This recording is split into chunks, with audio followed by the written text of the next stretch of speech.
ওকে।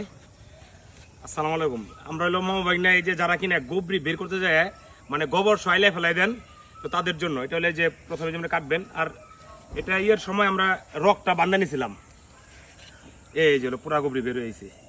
এই দেখেন এটা সম্পূর্ণ পার্ট পার্ট, এটা চাকুনা দিয়ে হাত দিয়ে করলেই হবে, তাহলে সহজ হয় ব্যাপারটা। এবং ছিড়বেও না, সুন্দরভাবে বের হয়ে আসবে। এই যে রগ, এই রগগুলো আস্তে আস্তে আস্তে আস্তে বের করতে হয়।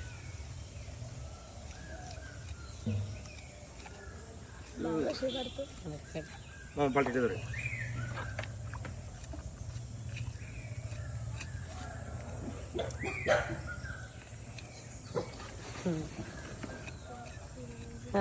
এই দেখেন, এই যে এখানে একটু এই যে আমরা যে রগটা বান্ধিছিলাম, এই যে সেই রগ, এই যে এই বের হয়ে আসলো, এই যে এই বানটা আমরা দিয়েছিলাম আরামে বের হয়ে গেল।